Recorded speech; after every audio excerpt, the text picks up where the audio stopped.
Farley, qual que é a maior heresia pregada nos dias de hoje pra você?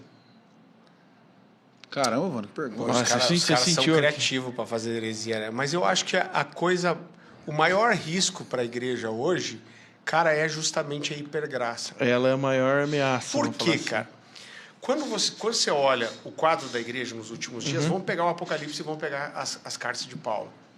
Eu sei que a gente acredita num grande avivamento, um grande derramamento do Espírito nos últimos dias, mas, cara, quando você olha toda a história, quando você olha a Bíblia e você olha a história dos avivamentos, sempre foi sobre um remanescente. Isso nunca tocou todo mundo. Pô, mas a segunda pregação de Pedro alcançou 5.000 pessoas. Mas, cara, eram milhares de judeus ali. Então, sempre é um remanescente. Então, eu acredito num grande avivamento, um grande derramamento nos últimos dias, mas o quadro da igreja dos últimos dias, ele não é um quadro de avivamento. Ele é um quadro de apostasia, cara. Então, quando você vê Paulo falando para Timóteo, Paulo estava preso numa prisão em Roma, na prisão amertina, que era um buraco, cara, sabendo que ia ser morto, tanto que ele só sai de lá para ser decapitado. Provavelmente ele nunca chegou a encontrar Timóteo de volta. Então, ele está falando de toda a desgraça, que ele foi preso, que Onesíforo teve que ir reanimá-lo, que ele teve a sua defesa e ninguém apareceu para ele. Está pondo um quadro de desgraça. E daí chega uma hora que ele fala assim, você acha que o pau está fechando? Ele diz assim, pois nos últimos dias sobrevirão tempos terríveis. Nossa. Então ele diz, cara, vai piorar. E aí o que ele fala? Ele fala do amor esfriar, de se desviar da sã doutrina. Então a real é que o quadro da igreja dos últimos dias, ela não é de uma igreja avivada, mas é de uma igreja apóstata. Cara, na minha humilde opinião, não tem nada que prepare melhor a igreja para a apostasia do que a hipergraça. Sabe por quê? Porque a condição, cara, para o cara mudar de vida é o arrependimento. E já não se fala mais. Cara, por quê? Porque o que é uma conversão? A gente usa essa expressão conversão. Cara, conversão é assim, eu estou indo para uma rota, para um destino, para um alvo, e aí, de repente, algo é tão chocante para mim que eu dou uma volta de 180 graus. E eu faço o caminho totalmente contrário. Né? Então, e para que uma conversão aconteça, precisa ter um choque, uma transformação, um arrependimento. A hipergraça leva o cara a viver uma vida desgraçada, mergulhado no pecado e que ele acha que está certo. Cara, qual é a salvação e a solução para esse cara?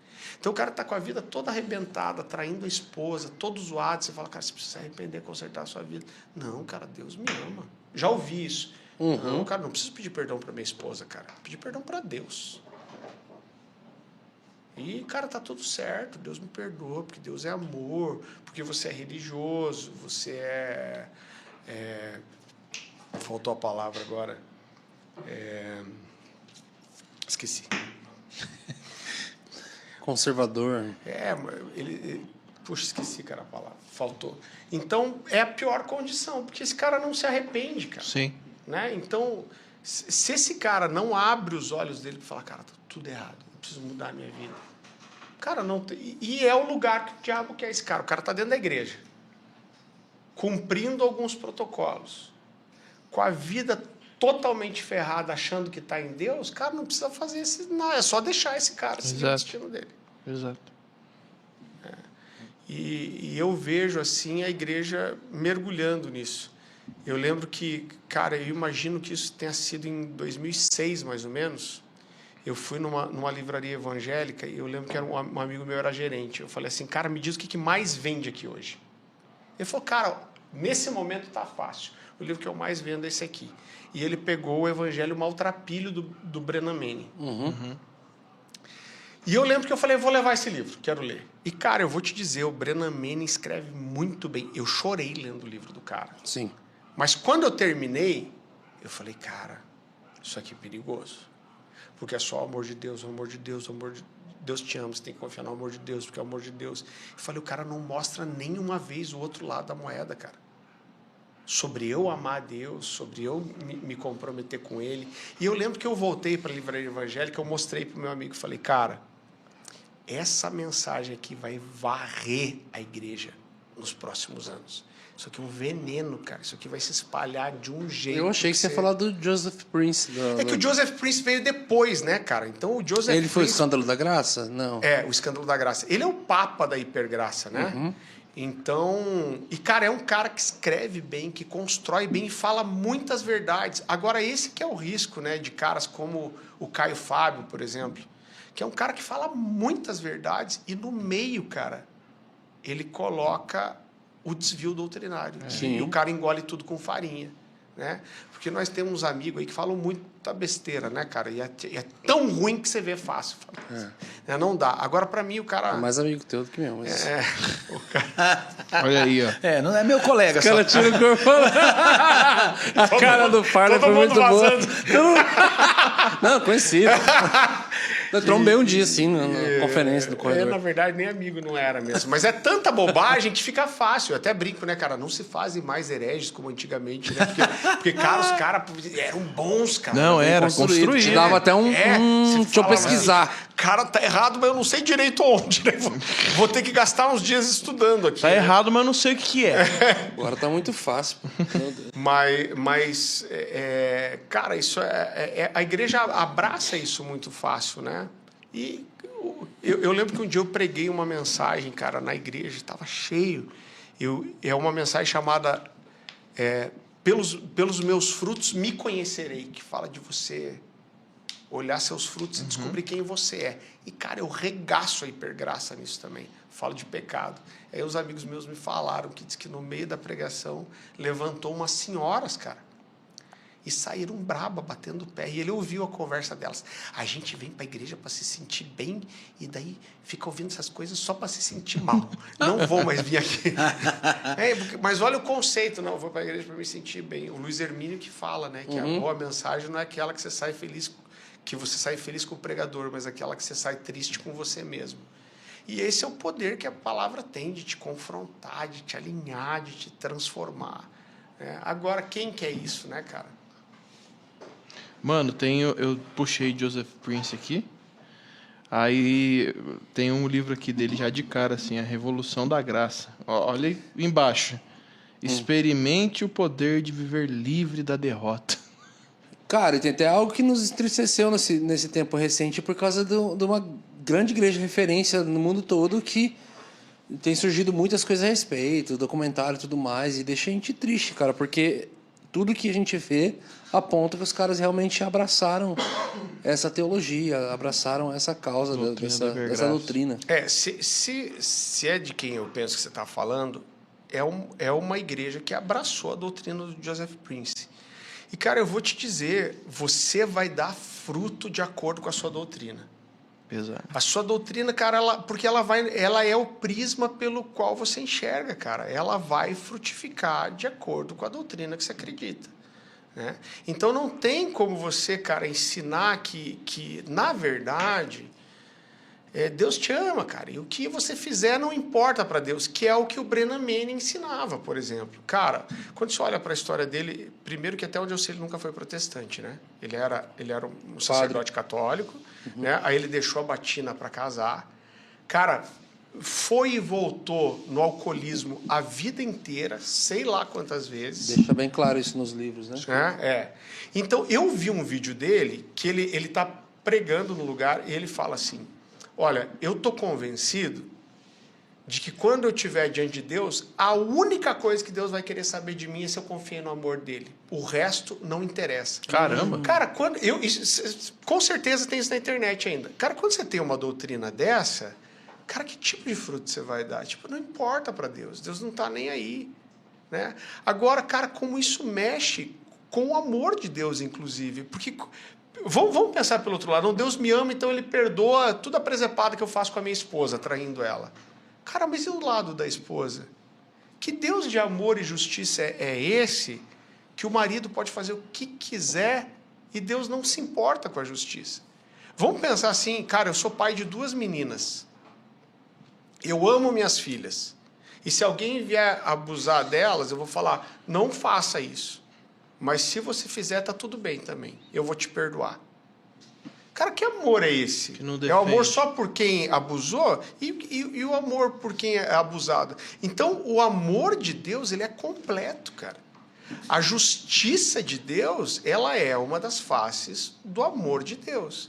O fato de Deus amar implica necessariamente em Deus ser justo também.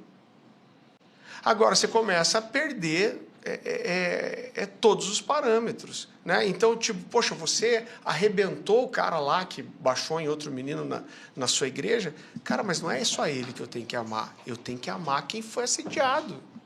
Sim. Eu tenho que amar quem está exposto ali. Então, é uma conta meio besta, né, cara? Meio religiosa. E eu acho muito interessante, cara, porque você fala tanto... As pessoas tentam pregar um Jesus que só amou. Cara, mas vai lá para as cartas, para as igrejas da Ásia, a partir de Apocalipse 2, falando de Jezabel. Deus fala para o anjo da igreja, eu tenho contra você, que você tolera a mulher chamada Jezabel. Cara, olha que pesado, Jesus falando, eu tô contra você, porque você tolerou. O que ele está dizendo? Você viu que tinha pecado e você deixou. Ele está dizendo, ela está assediando as pessoas, ela se desprofetiza, ela ensina falsas doutrinas e enreda essas pessoas sexualmente. E aí Jesus diz, eu estou contra vocês. E ele ainda diz assim, eu dei-lhe tempo para que se arrependesse. Mas porque se não se arrependeu do seu pecado, agora eu vou ferir ela, eu vou matar seus filhos, eu vou trazer grande aflição para aqueles que se prostituíram com ela. Cara, esse é Jesus. Agora não, Jesus só amou. Mas, cara, o amor, ele fala de proteção, de cuidado. Então, como que eu amo a igreja? Eu não zelo por ela de proteger do lobo, cara. Então, é muito simplista, às vezes, o pensamento e você não vê o desdobramento, né? Então, eu vejo, cara, principalmente Paulo, que traz a doutrina da igreja, e como ele coloca essa posição dos presbíteros de guardar a casa. Quando você olha no Antigo Testamento, os anciãos, né, eram aqueles que sentavam nas portas da cidade de refúgio, é eles que deixavam as pessoas entrar ou não. O assassino, você lembra disso que fala da cidade de refúgio, que fala do assassino, né, aquele que matou de propósito ou Sim. matou sem querer, mas o ancião era o cara que ficava na porta. E se o cara entrasse, ele fosse julgado e considerado um assassino, ou seja, aquele voluntário que fez o mal, cara, era o ancião que colocava para fora. No Novo Testamento, o pastor ali vai ser chamado de presbítero.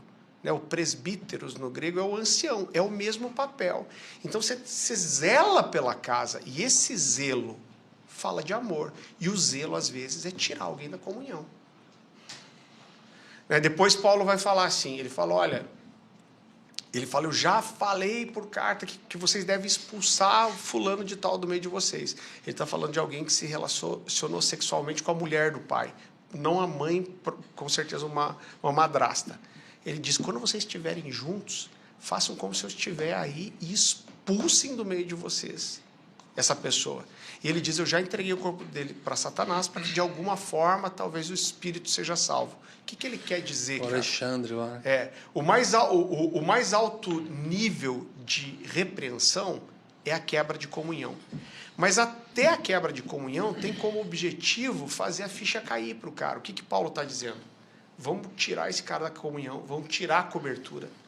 Porque quando o diabo tocar ele, talvez ele encontre um lugar de arrependimento e mesmo arrebentado, ele encontre um lugar de salvação. Agora, quando a gente pega o cara que está com a vida toda errada, dentro da igreja, vivendo como ímpio, e se trata esse cara como se tivesse tudo bem, esse cara não encontra um lugar de arrependimento. Então é muito sério isso, cara. A galera tá no deliberado, né? Então, são muitos erros, né? Cara, uma coisa que eu vejo todos esses anos que me entristece muito o meu coração, principalmente quando a gente vê um período de muitos pastores caindo em adultério, principalmente, né? Cara, como que a gente entende que trata isso? Paulo coloca tanto para Timóteo como para Tito as características que um presbítero deve ter. Então ele fala de 15 características explícitas e uma implícita, certo? Então ele está dizendo assim, Timóteo e Tito, quando vocês forem estabelecer um presbítero, vocês precisam observar todas essas características. Uma delas é ser marido de uma só mulher. Então, se o cara é presbítero, ele está dizendo, eu cumpro esse pré-requisito. Quando esse cara cai em adultério, cara, ele deixou de ser qualificado. Então, ele precisa ser afastado para ser tratado. Eu lembro de uma situação assim, de um pastor que foi afastado e, cara, indeterminadamente. E era um cara muito querido pela igreja. Ele foi publicamente, confessou seu pecado, falou, adulterei, eu traí minha esposa, né? Por quê? Porque a gente entende que o cara ele tem que pedir perdão no nível de influência que ele exerce, né? Então, a gente dá um exemplo assim. Eu tenho um jovem lá na igreja, ele não mora com os pais, ou seja, não está debaixo da tutela, e ele não tem função nenhuma na igreja. Cara, ele caiu em algum pecado, ele confessa para Deus e confessa para a liderança. O cara é um líder de célula, ele não pecou, cara, só com essa pessoa que ele caiu. Ele pecou contra a igreja. Ele vai confessar para quem se colocou debaixo da autoridade dele. Cara, ele é um pastor, ele não pecou, ele pecou contra a esposa, ele pecou contra os filhos, ele pecou contra a igreja. E o processo de restauração é pedir perdão para todo mundo. Eu falei, não existe adultério sem confissão pública para a esposa que seja perdoado. Por quê? Porque se você sai aqui e você dá um soco na cara do seu vizinho, você não pode vir para Deus só e falar, Deus me perdoa, está tudo resolvido. O que você vai ter que fazer? Você vai ter que pedir perdão contra quem você pecou. Cara, é a mesma coisa. Então, você tem que pedir perdão para a igreja que você feriu. Você pecou contra a igreja, você pecou contra a esposa, você pecou contra os filhos. A confissão de perdão é a confissão de cura, né? Exatamente. Então, cara, aí teve um pastor assim, confessou publicamente diante da igreja, tudo certinho. E esse cara ficou no banco. Um dia, uma irmãzinha que gostava muito do pastor, chegou assim e falou assim, eu quero entender uma coisa, por que vocês estão castigando o pastor? Assim, como assim castigando? Por que você acha que a gente está castigando ele? Ele já não confessou? Confessou. Vocês não acreditam que ele se arrependeu? Não, a gente acredita que ele se arrependeu. Vocês já não perdoaram ele? Claro que perdoamos ele. Então, peraí. Então, se ele confessou, ele se arrependeu, ele pediu perdão, a gente perdoou, por que ele não pode mais... Por que ele não pode exercer o ministério? Eu falei, você está confundindo as coisas. Ele não está exercendo o ministério, não é por falta de perdão. É porque ele comprometeu o testemunho. Para ele entrar numa posição de presbítero, ele tinha que ter o testemunho de ser o marido de uma só mulher. Ele não tem mais isso. O testemunho foi comprometido. Então, para ele entrar nesse lugar de volta, o testemunho precisa ser reconstruído. Né? Agora, quanto tempo que leva para restaurar esse testemunho? Cara, isso é restaurado diante da igreja, não é diante da liderança. Com o tempo, a igreja vai voltar a falar, esse cara é um homem de Deus, ele é um marido de uma só mulher. O dia que o testemunho for restaurado, eu entendo que ele pode voltar a exercer o ministério. E, cara, sinceramente, isso é uma coisa de anos, né? Então, isso é uma coisa, cara, eu já vi acontecer algumas vezes, né? A comunidade de alcance trata isso de forma muito séria, cara, irrepreensível. Agora, e se nesse caso a família buscar uma outra igreja? Porque aí ele vai chegar lá uma página em branco, né? A outra igreja pode não saber que ele teve esse problema de adultério. Agora, cara, você tem que ser tratado, eu entendo, em primeiro lugar, aonde você feriu, né? E outra coisa, mesmo que ele fosse para outro lugar, teria um processo, se essa igreja lá for séria, primeiro ela vai querer saber a história dele e ele vai ter que construir um testemunho. Então, por exemplo, cara, lá eu tenho hoje lá na Cornerstone vários pastores sentados lá. O que eu falo para esse cara? Eu falo, cara, você era pastor lá daquele rebanho. Aqui você precisa construir. Por quê? Porque o ministério pastoral não é um título, ele é uma função que vem de um reconhecimento. Né? Então, quando você olha, por exemplo, as exigências de Paulo para Timóteo e para Tito, cara, 14, 15 delas falam de um testemunho. Uma vai falar de uma habilidade que é ser apto para ensinar. Eu não estou desmerecendo ser apto para ensinar, mas todas as outras coisas falam de um testemunho. Isso vai levar a gente a questionar também, né, cara, o seminário que forma pastores e não teólogos, né, cara? Porque você fica 5 anos, às vezes, trabalhando o cara no apto para ensinar e você não trabalha, às vezes, o caráter, o serviço, né?